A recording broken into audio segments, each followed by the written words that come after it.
this time to thank the New Connecticut Farmer Alliance and UConn Extension for helping to make this workshop possible. And I would invite all of you throughout this presentation to interrupt me, ask questions, put things in the chat. If somebody says something that is inspiring to you or gets you thinking, feel free to message them in the chat. I want this to be as much of an exchange between all of you and myself as it is from me to you. So however that feels good for you. All right. So I just wanted to start things off to kind of center ourselves in the acknowledgement of the history of colonialism and slavery that has enabled all of us to occupy and farm on this land. And we're meeting today on what is unceded land.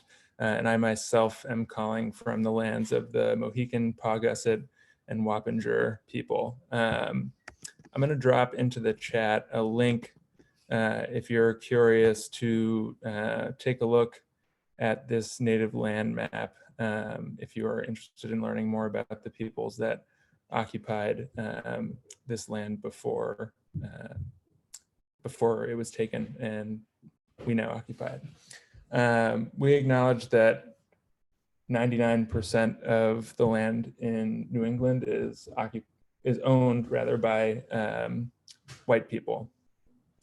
Almost 100% of the land, the farmland that we use, is owned by white people. And this isn't an accident. This is a direct result of that colonial history and policies and practices that continue to perpetuate racism in the food system today. And organizations like ours, institutions like UConn, these all have history of participating in those systems of racism. And so at Land for Good and New Connecticut Farmer Alliance, we're taking steps, our staff, our board, and those we serve, to learn more and to lift up the voices of the people who have been directly impacted by that history.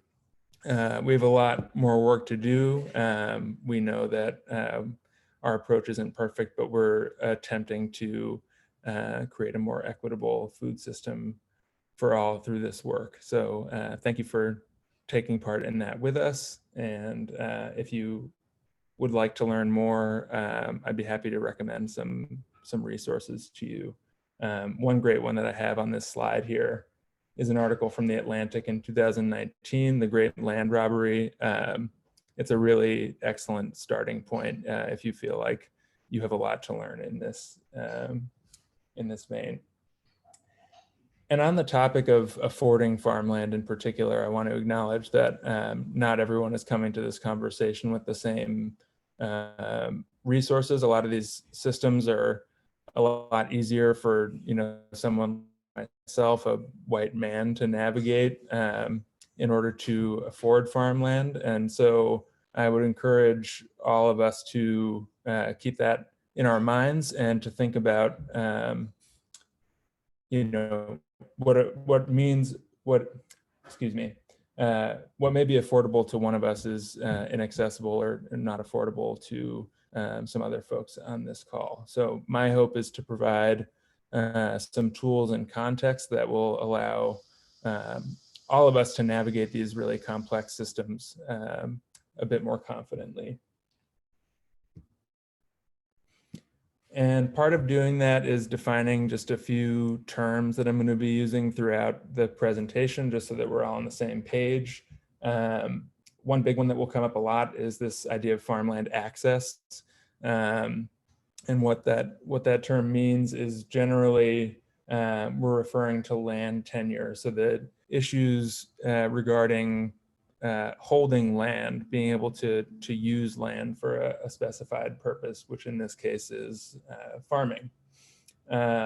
This term might mean something different to, say, indigenous folks who want to use access land for ceremony or gathering or something else. But in this context, we're primarily talking about commercial farming. Some other ones that are worth talking about Agricultural conservation easements. This is a way of protecting farmland that may help to make it more affordable. We'll get into that a little bit later. Commercial farming, raising livestock, crops, flowers, what have you, for profit. And then tenure, which I mentioned before, which is comes from the root tenere, which both in Spanish and Latin means to hold or to have. And so that's that may be done through a lease, that may be done through ownership, or several other methods that we'll talk about later on. If any of you have questions on definitions or words, again, feel free to drop them in the chat, or just go ahead and interrupt me in the presentation. So why do we want to talk about affording farmland? This is a barrier that for farmers across the country, across demographics, comes up as one of the primary barriers to entry for new farmers. Some surveys done by the National Young Farmers Coalition in 2018 say that it's the #1 concern, more than healthcare, more than student debt. It's the issue of the farmland itself not being affordable. And so many of these farmers have the skills they need, they've got the knowledge they need, and they are really driven to make things happen, but the cost of the land is what's holding them back. And especially now, you know, we're in Connecticut. This is already an expensive place to live, an expensive place to farm. And the real estate market here with COVID has kind of made those things more unpredictable. I know near me, I live in Waterbury and I farm in Litchfield County in Morris. We saw properties all summer long just selling for often above kind of typical market value. And this is kind of to that point I made before with everybody's, you know, baseline for affordability being slightly different. I want folks to leave this call understanding that we're not necessarily talking about inexpensive farmland. We're talking about farmland that you can afford. And there are ways to take land that is expensive and make it affordable. So we'll discuss some tools that should make that a bit clearer for you. And then finally, without access to financial capital, which you know, many of us don't have money in the bank or, you know, a clear way to take out a you know, $500,000 mortgage on a farm property when you're actively working as a farmer or working on a farm. What can we do? So first I wanted to talk about a few of the sort of innovative models that people are using that can make farmland slightly more affordable. This presentation is adapted from one that I did for the Maine Farmland Access and Transfer Conference back in November. There is some additional recorded content to go along with that. So if you're interested, let me know and I'd be happy to share that with you. One piece of that was done by Dirt Capital Partners. Dirt Capital is a farmland investing company. So what they do essentially is for farmers with kind of a tested business plan and a certain level of environmental stewardship kind of spelled out in their farm plan. They will purchase farm properties and lease them to farmers. Often they place a conservation easement on the farm to make sure that it can't be developed, and lease that farm at an affordable rate to farmers for a period of up to 9 years.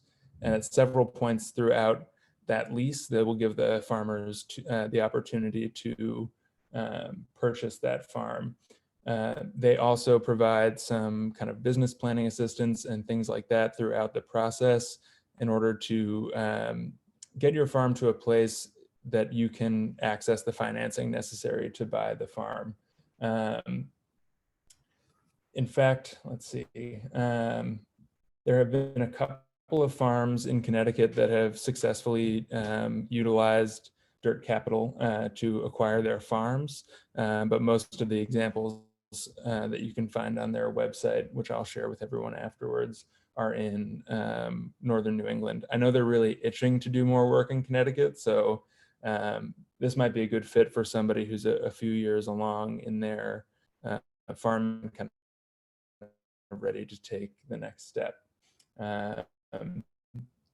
Another innovative model are community land trusts. These are gaining a lot of popularity in recent years due to a couple of really high-profile projects that some of you may be familiar with. And I'll dive more into some of those specific examples in the next slide. Some other tools, which we've already mentioned, are conservation easements, which, you know what? I'm going to wait to dive more into that until a later slide where it'll be a little bit easier to understand. And then finally, lease to own, which depending on the landowner, you may be able to negotiate a lease in which a portion of your payments are being applied towards the purchase price of the property. Or again, leasing for a length of time to allow your business to grow or for you to save enough capital to make a down payment or access the financing for that property. There are plenty of other ways. I'm just going to highlight these that I've got here. So if there are ways that you're thinking, oh, he hasn't mentioned this, go ahead and drop those in the chat and we can circle back to those a bit later on. All right, so diving into community land trusts. Agrarian Trust is an organization that a lot of folks are familiar with. Their model is essentially that a group of people forms a 501c3 nonprofit organization. And what that 501c3 does is they have the capacity to fundraise, take tax-deductible donations, and they purchase a piece of land. This might be an existing farm, this might be raw land, whatever, it doesn't exactly matter. And then that 501c3 then leases the land, typically in a ground lease, a very long-term lease of somewhere between 50 and 99 years to a specific entity. And the 501c3 owns that land forever, but the farmers own any improvements they make to the land. So say you build a barn for $100,000. That barn is an asset that you can then turn around and sell when you're ready to retire. And often these ground leases have sort of a ceiling on the amount of money that those assets can be sold for. So their goal is to often keep these resources affordable for the next generation of farmers after those farms leave. Any questions about the mechanics of the community land trust? Go ahead, MC. Can you give an example of like who might form the 501c3? Like, is it typically towns? Is it the farmers themselves? Is it, a local land trust? That's a great question. So typically the 501c3 is made up of both the farmers as well as some community partners. So in this diagram, it shows those resident members. Those are the people who are residing or have their business kind of stationed on the piece of land. And then some members of the community, you might have somebody from a community bank or, other people who are involved in the food system that play a part on that board to kind of help make decisions on the land. I've got another slide that illustrates that as well. And so when these are done, typically those have, when they're done well, typically the resident members have controlling share on that board, if you will, a majority that can kind of help to make decisions. And those associate members can help to sort of dictate the long-term vision for that piece of property so that it can be stewarded as best as possible. That's a great question. Thank you. So one example of this that some of you might have seen on social media or just in emails earlier this year is the little Jubba farm in, come to think of it, I'm forgetting what town in Maine they're in, but this is a project of the Somali Bantu Community Association in Maine and Agrarian Trust. So Agrarian Trust was able to help to fundraise for the purchase of this property, and Little Jubba Farm has a 99-year lease in which they'll be able to kind of use the property as they see fit, make improvements, and ultimately they didn't have to come up with that that purchasing price of just over $300,000 for that piece of land. There's some great videos and additional resources about that project in particular, and I will include those in some resources after this presentation. All right, so conservation. Quick question before we move on. Go ahead, please. Sorry, Andy just put in the chat, can a 501c3 grant multiple leases for land in the same trust? Great question, absolutely. So there is another example of this in Maine, and several examples of this in Vermont as well. Some folks have used these as sort of a planned community. In fact, these community land trusts got their start in the sort of affordable housing world. And so an organization would purchase a piece of land that might have, you know, a dozen houses on it, and then they grant long-term leases to, or excuse me, they grant long-term leases to the land, and the individuals own the houses that they live in, if that makes sense. So the same concept could absolutely be applied to having multiple kind of farm entities working on the same piece of land. Great question, Andy. All right, so conservation easements are a tool. If you consider, you know, a piece of land, at least in the kind of private property system that we have in this country, has a series of rights associated with it. When you buy it, you can build on it, you can extract minerals or timber from that land, you can drill a well and get the water that's underneath that land. There's a whole lot of different things you can do. So when you place a conservation easement on land, you're removing the development rights. And usually these conservation easements are put onto land by departments of agriculture, the Natural Resources and Conservation Service, and various land trusts that work on agricultural land.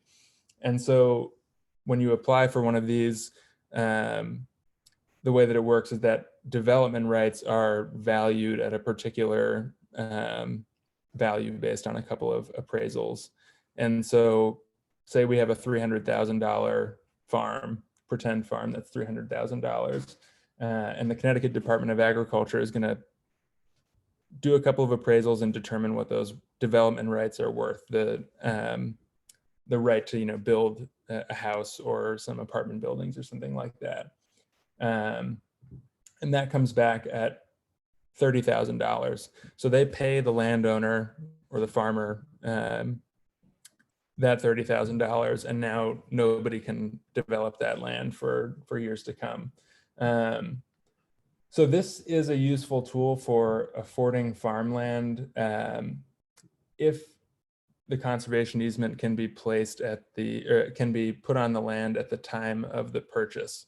So for our own farm, one thing that we're kind of thinking of is when land is becoming available, or like if we see a piece of land that we're really interested in, approaching that landowner and asking would you be interested in placing a conservation easement on it as a way to bring down the purchase price for the farmers? So if I was going to try and buy this $300,000 farm and they got that conservation easement, in theory, I could find financing for that $270,000 remainder and purchase the farm.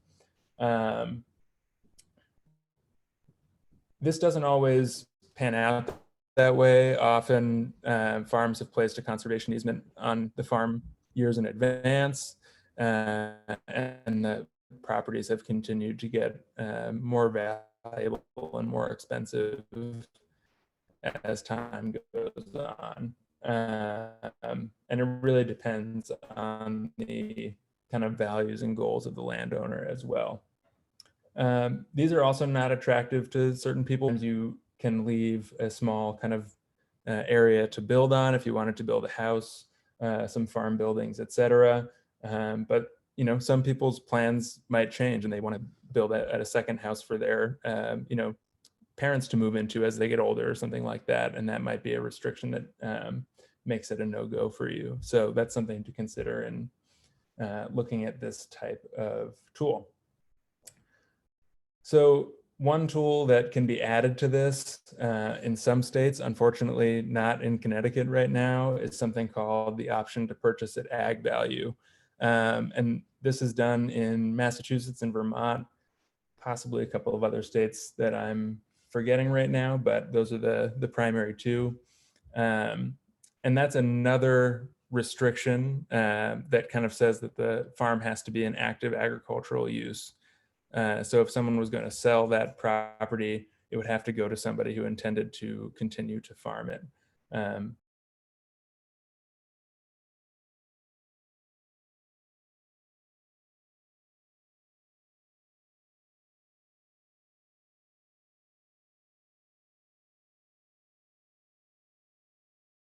Piece of legislation. I would love to see all of you to help to advocate for it because it's a really powerful tool when it's used correctly.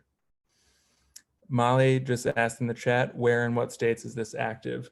Vermont and Massachusetts are the primary places where it's been used. I think Maine may have it. I'm not sure if it's been used quite as much there.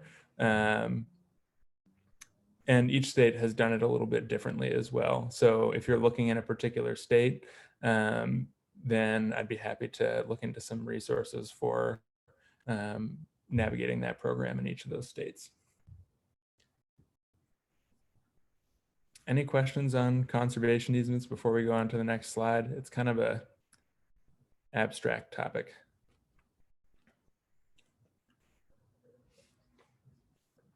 All right, we'll move along.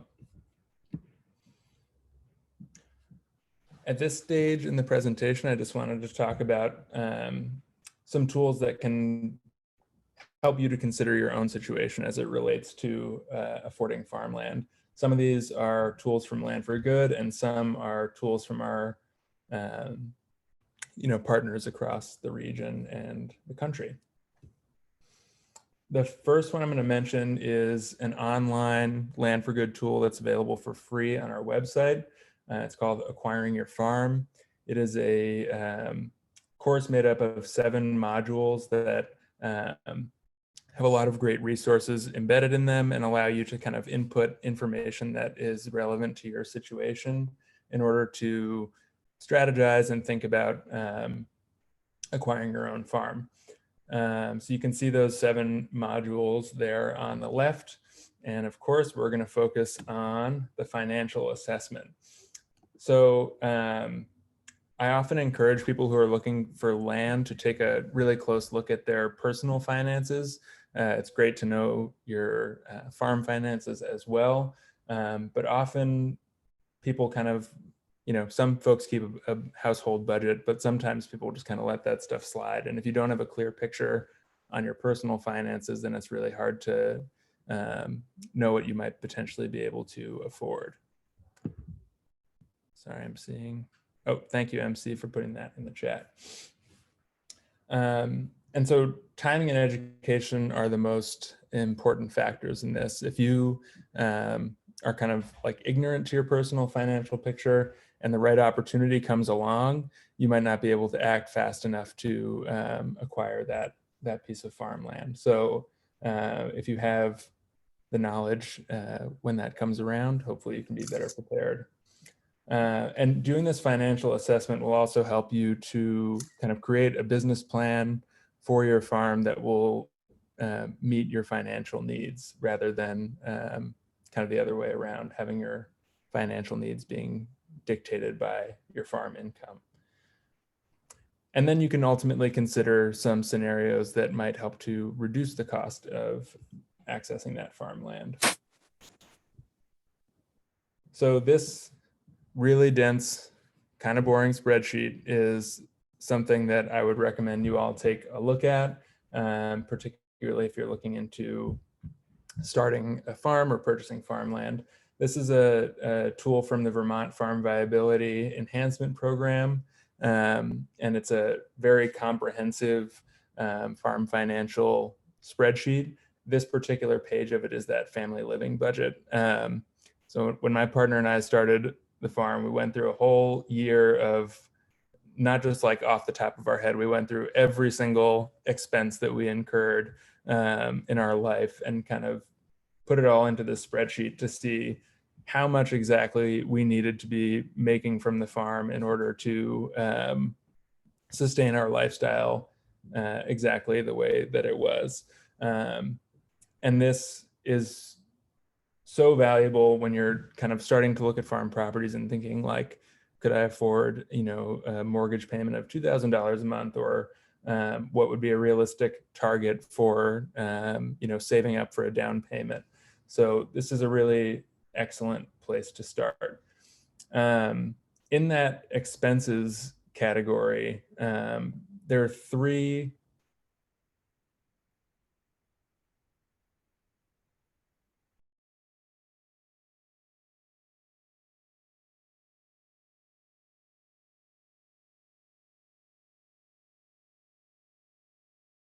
it's what we often see. Got some answers in the chat. Let me see. Student loans, great point. Not one of the top ones, though. I suspect for a certain, farmers of a certain age, definitely. I know for myself that is a big one. Food, absolutely. This is one that always moderates expenses in life. Food is one that farmers never expect to see on there because they're like, oh, I grow so much of my own, but the things that you don't produce on the farm, and if you're selling at a farmer's market and going to support your other vendors, those things can tally up quick. Any other guesses?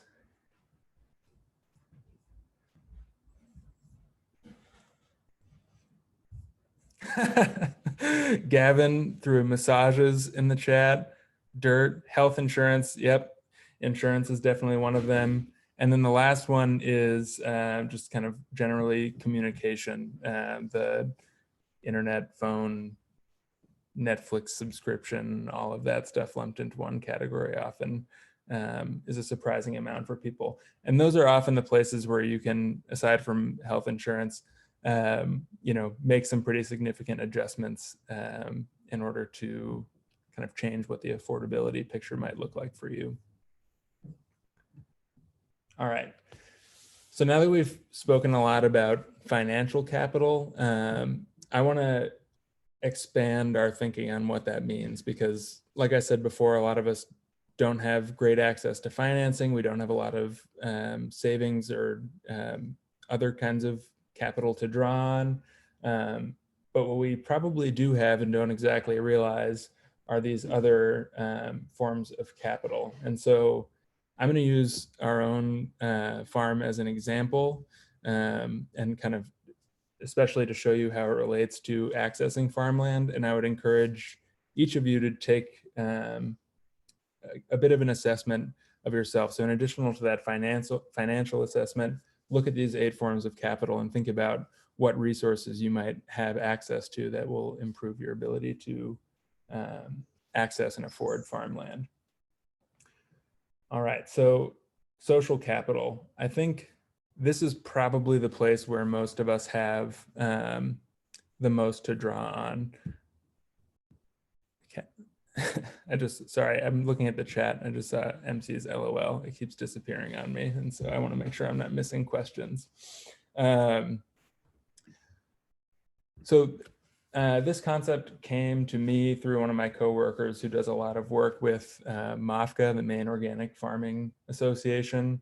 And they encourage their beginning farmers in their courses to go through this same process and think about, what resources they might be able to draw on as they're starting their farming careers. So in terms of social capital, the easiest way to think about this is your relationships with people. A great example of this is the farm that we leased land at to start. We were leasing alongside some friends of ours who are livestock farmers. And for the past 3 or 4 years, we have shown up the cold, wet Sunday before Thanksgiving to help process turkeys. And we've done that just as a favor to our friend, as he's got this really intense week ahead of him.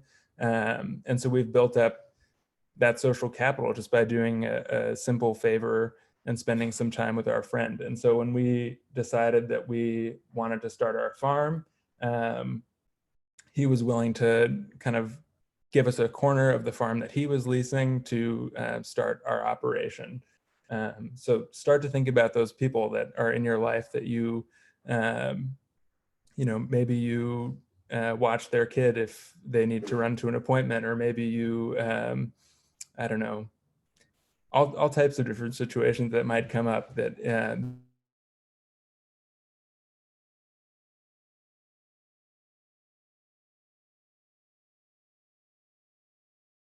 The next one is material capital, and these are physical things that you have. So in my case, we had a pickup truck and we had a number of farm tools already that we had just acquired over the years of doing this work. And so those were things that allowed us to kind of think about the types of places that we can get started without too much additional investment. So thinking about like appropriate tools for the scales that you're on, the scale that you're thinking about. If you're not in a position to purchase a tractor, maybe you are in a position to do more kind of manual work and rent a rototiller or something like that. So that's a way to think about, another way to think about what you can afford. Intellectual capital, these are things you've learned, whether that's in a formal classroom setting or a workshop like this, or it's it could be generational knowledge passed down to you from somebody who has been farming a long time or cooking a long time or what have you. And again, this is something that you can draw on as you're trying to situate yourself in your farm future. That's really closely related to experiential capital, which is built up by years of experience. So often it's really helpful for folks before they try and go out on their own to, apprentice or volunteer or work as an employee at another farm. And this is really great because ideally you're getting paid for this work, so you can add some financial capital through the process. Hopefully you're being paid fairly. While at the same time, making mistakes and learning from those mistakes so that you don't repeat them when you're starting your own farm. Cultural capital, again, these are all relatively interlinked. So, I mentioned before with the intellectual capital, this might be something like generational. Cultural capital could also be, if you're part of a particular community, if you're part of like a mutual aid group or something like that, where those are the people surrounding you and that's kind of you have a shared system of values, then that's something that you could think about leaning on. This one comes into play a lot when people think about cooperative ownership of land or community land trusts and the like. MC, did you raise your hand a second ago? Okay, cool. living capital, talking to farmers, we're mostly talking about plants, livestock, etc. Had a really interesting conversation the other day with somebody talking about dahlia tubers and how they're just sort of this like potentially infinite source of capital, because they divide every year, and you could just be this like dahlia, I don't know, you could grow exponentially more dahlias every year. It's a really overwhelming and wonderful thought. So those are the things that we have that we can plant and reap some benefit from in the future, or tend to and reap some benefit in the future. And then, of course, financial capital, which we've spoken a ton about. With that last one, spiritual capital, I'm still figuring out how exactly that fits into our farm picture, but it's a place that I feel that there's more for me to learn.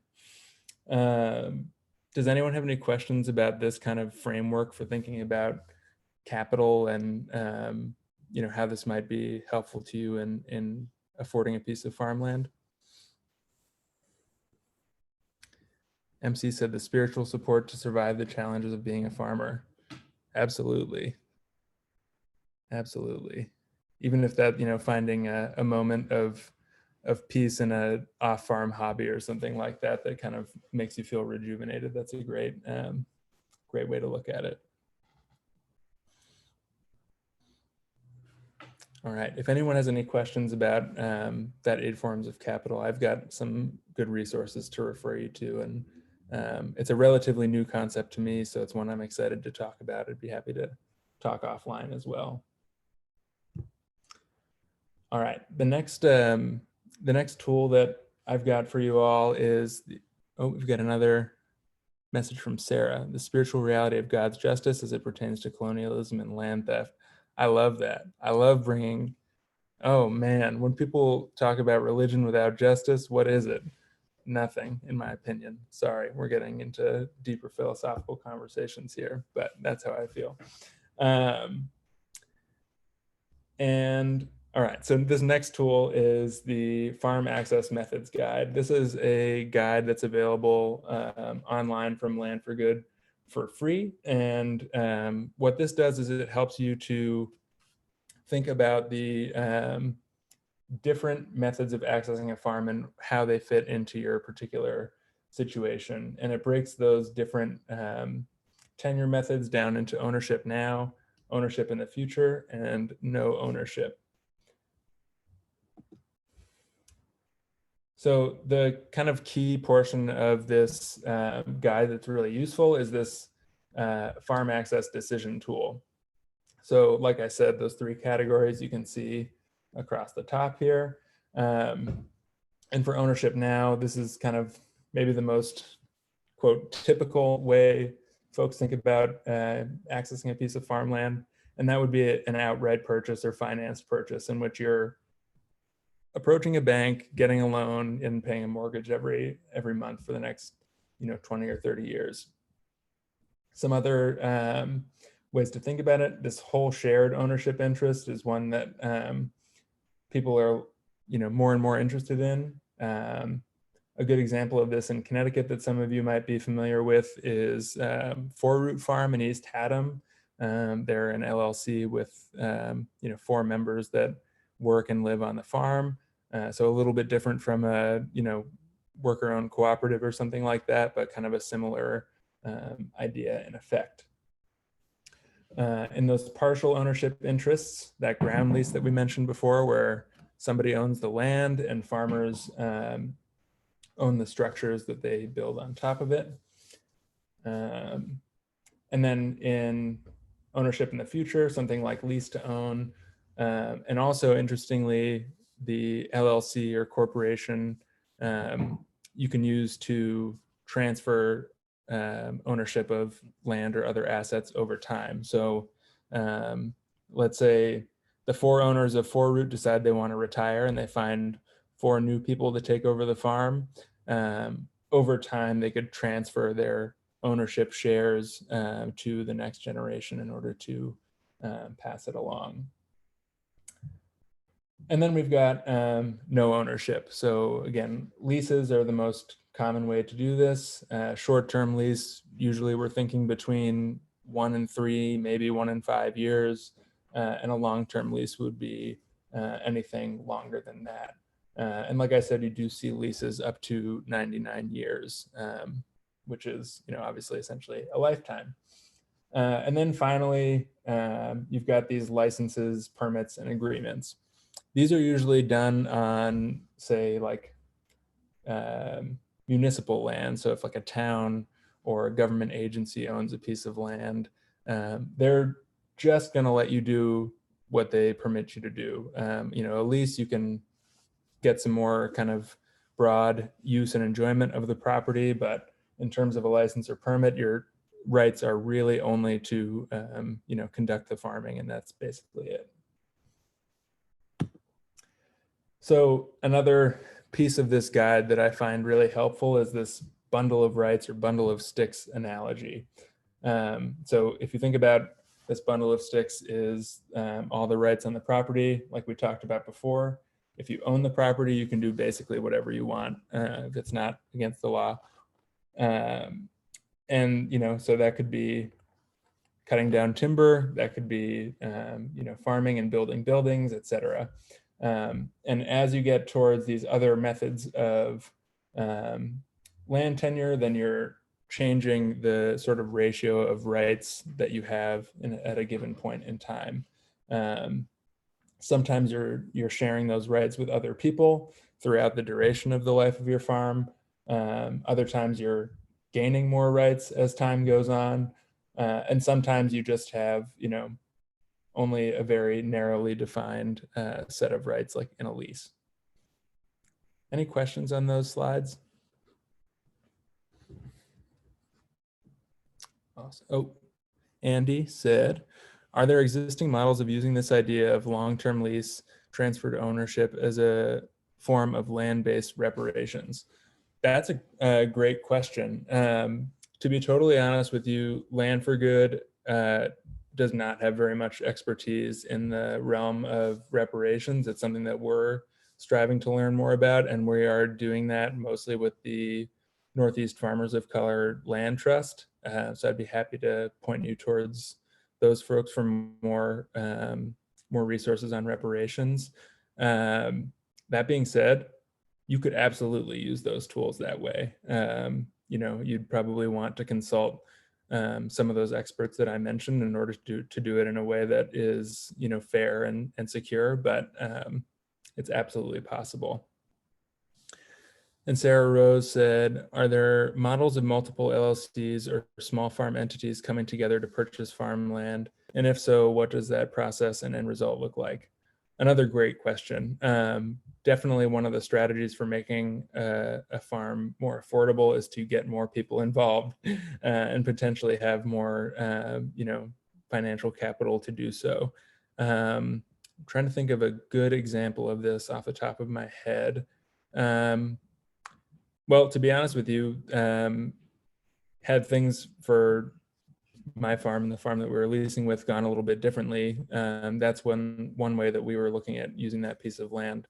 The land that we were farming got put up for sale and was very, very expensive, so that we couldn't afford it. But in theory, you could absolutely buy land together. And the one place where that might be a little bit complicated is thinking about things like taxes and the rights to different pieces of the land, and if there were need for improvements, say like the roof of your barn tears off and there's one type of LLC that's on the farm that uses that barn all the time, and another group that really doesn't use that barn for much at all, having those kind of rights and responsibilities spelled out ahead of time would be really important to maintain, positive relationships.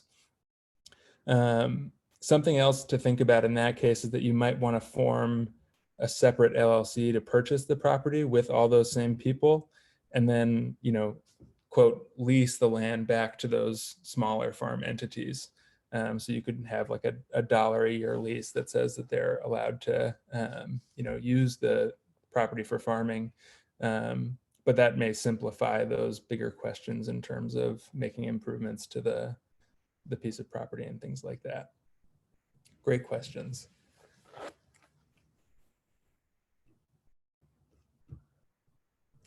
All right, so those three categories that we mentioned, the ownership now, ownership in the future, and no ownership, are assessed in this guide in these six, across these six variables. So two of them being related to this conversation: affordability and access to capital.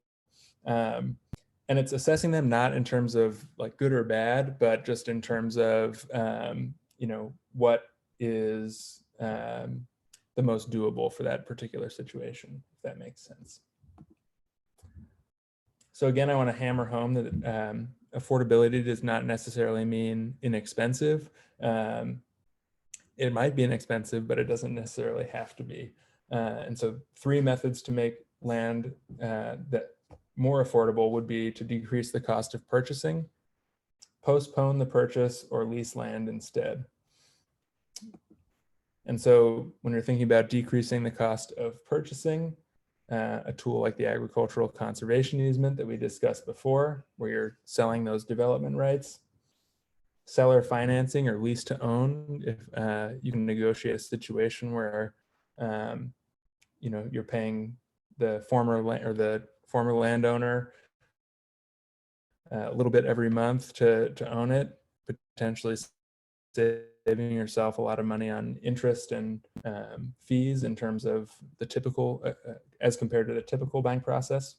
And then, like we just discussed, purchasing with others. Postponing the purchase can make it more affordable because it can help you to just have time to increase your savings or make changes to your business plan to increase your farm's revenue. And again, you'll want to revisit that financial assessment to make that decision. The risk of postponing the purchase in a place like Connecticut especially is that those land values might change. So again, it can be helpful to use that social capital and find people who share similar values with you that might be able to make a deal with you for several years down the road. And then of course you can lease land instead. And this is a challenging one because a lot of folks have land ownership as they hold that as a really high value. Farmers in the United States generally have this very individualistic, attitude where they want to have complete control. And that's understandable, particularly for groups of people who have lost land due to land theft or predatory lending and things like that. But it is a fact that 75% of farmers in New England lease at least some of their land, and many folks find that leasing is just the right amount of risk that they want to have in their farm. And in other places in the world, one example that I can think of off the top of my head, it's much more common for farmers to live in town or live in a small city and lease land outside of that city or town and commute to it. And there's some real benefits to that lifestyle. I live in a small city and really enjoy parts of that as opposed to living someplace a little bit more isolated. So it's something to consider as you think about your values and how they relate to land ownership. I'm seeing a question from Andy that I think I missed a little while back. How do you account for individuals and groups wanting to leave the land or LLC? That's a great question. Usually when you're forming an LLC, you would probably want to spell that out in your business's bylaws. There are some lawyers that I could refer you to that could help with that particular question. Usually it would involve either the existing members of the LLC buying out the other member, or finding, if there was an employee that wanted to become an owner member, they could buy that person out as well. But again, you'd want to have that all really well spelled out so that, for one, people felt like they could leave freely if they wanted to, but also to, make that process as fair and conflict-free as possible. All right. This is a really wonderful tool from the National Young Farmers Coalition. It's a wonderful tool for kind of conventional farm purchases. So if you're thinking about like a ground lease or community land trust, some of those other models, it may be a little bit challenging to use. But if you're thinking about purchasing farmland, this tool allows you to generate infinite scenarios. They can be based on real numbers. They can be based on numbers that you're just kind of making up to create an example, to think about how you can afford land. So as you change each of these categories, your monthly loan payments, the total cost, the total interest, all of that stuff will automatically change. And then you can jump between scenarios to see, well, if we add that conservation easement, then we will only have to pay $1,300 a month. But if we take that away, our monthly payments are going to be, more like $2,800 a month, and we'll have to, that's probably way too high, $1,800 a month. And our down payment will need to be, $40,000 instead of $20,000. So there are some really wonderful tutorials that Michael from National Young Farmers Coalition just put together for these on YouTube. So that's where I would recommend looking to get acquainted with this tool. And it does allow you to add different types of financing. So something we'll talk about in a moment are FSA loans. That's the Farm Service Agency, part of the USDA. They offer really low interest rate loans to farmers, and they've got different loans for different situations. So there is they have their microloan program, which I believe is loans under $50,000. They have farm acquisition loans, which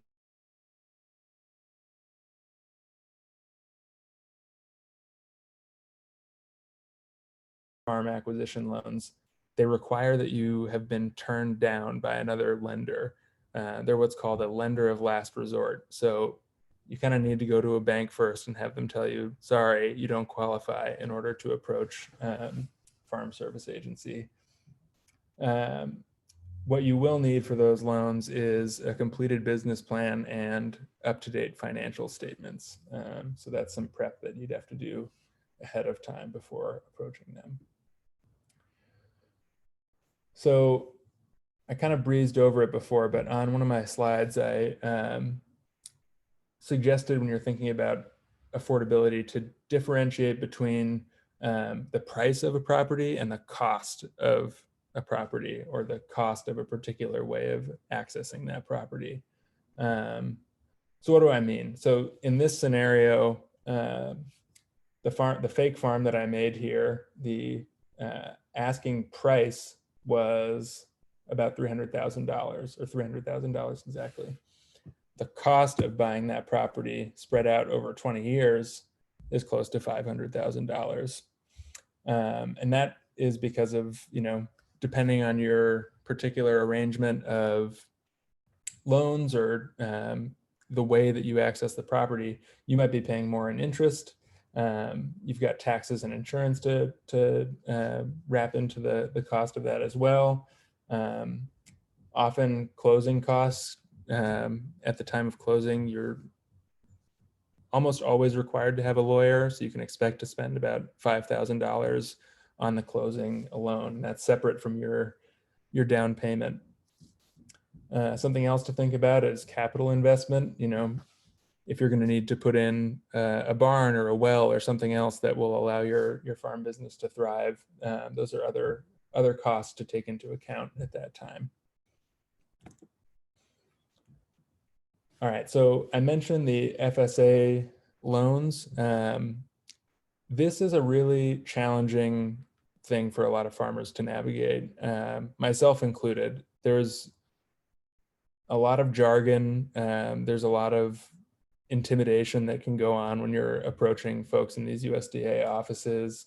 And there's a history of bad practices. The largest lawsuit in American history is the Pigford lawsuit, in which Black farmers successfully sued the USDA for discrimination. So that history is really on people's mind. That lawsuit only occurred in the late 90s. So this is recent history. And that's on a lot of folks' minds as they think about working with this agency. However, the National Young Farmers Coalition put together this guidebook. It was written by a farmer who's been through navigating this process herself. And it goes through all the details, requirements, et cetera, for these different types of loans so that you can prepare without the kind of added pressure of a USDA official, criticizing your business plan or, telling you that you don't have the forms you need and all of that. So this is another resource that I'll add in the end as well. And MC just put in the chat, we're having a workshop on Farm Loans 101 later in the season. It will feature FSA, Farm Credit East, which is a private lender that works primarily with farms, and focus particularly on loans for beginning farmers.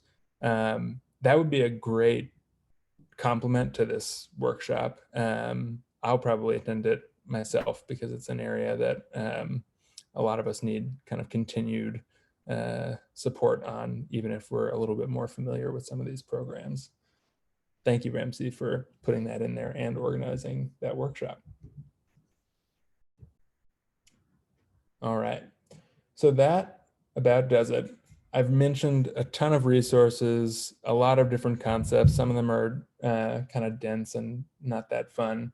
But all of these resources I will send out to you all in an email tomorrow. And I am available to help work on creating a plan for you to acquire a farm. So at Land for Good, we work one-on-one with farmers. I'm gonna end my screen share now and we can just talk.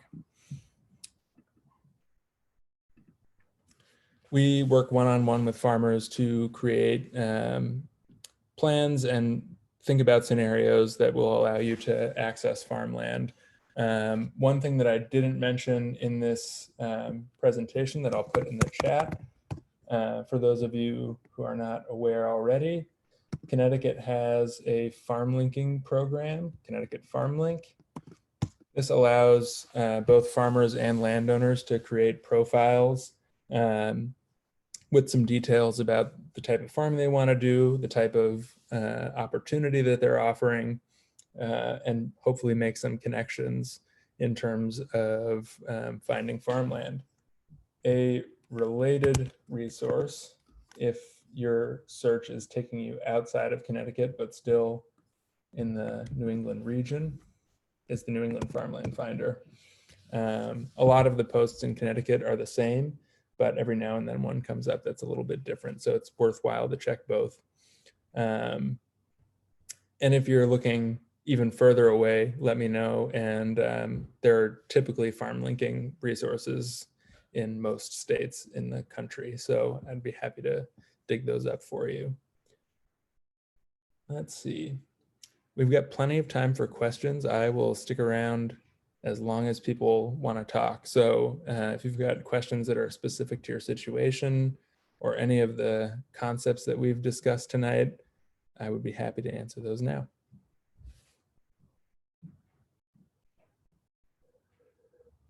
I have a question. Maybe I was not paying close enough attention to the section on easements. I'm a little confused about, like, if you're approaching like a property and you want to buy it, how you go about getting the easement and how long that process takes. Great question. So I did kind of breeze through that. So it would require a few things to make that work. It would work best if you had an existing relationship with that landowner, or if they weren't in a particular rush. Typically, the conservation process can take anywhere from 6 to 18 months. So one way to think about approaching that might be having a lease that has an option to purchase allowing all of that work to be done during that lease period. And then ideally, you would have the conservation easement would be one piece of the financing at the closing. So I'm working with somebody right now, and this is their approach that we're going with. So they're going to have a 2-year lease, which will allow them to get their financing together, allow the property owner to put in the conservation application, and then if everything works out, then they will be able to purchase it at the end of that period. Does that make sense? Great.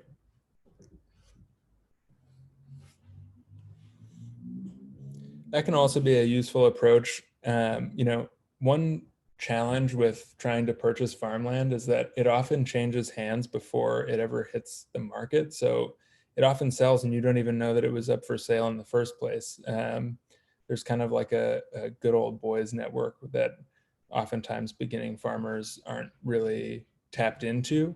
And so it doesn't hurt to, if you see a place that you like or you notice is, not very active, to just reach out and, cold call somebody or send an email and say, if you ever consider selling this place, like, I'd love to talk. That goes a long way. Another place where that social capital comes in handy.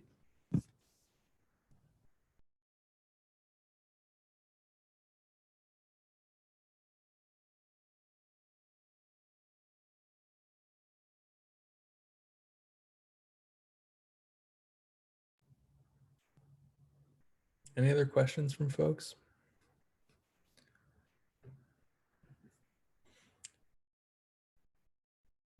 Well, in my follow-up email, I'll spell out all of these resources that we've spoken about. And at that time, if any more questions have come up for you, you can feel free to ask them.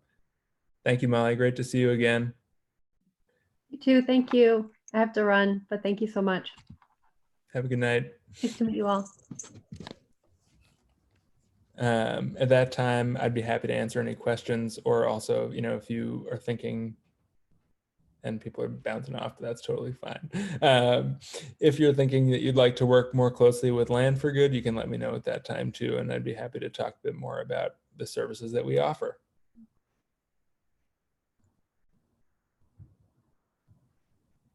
Thanks everyone for coming. Thank you, MC, for hosting.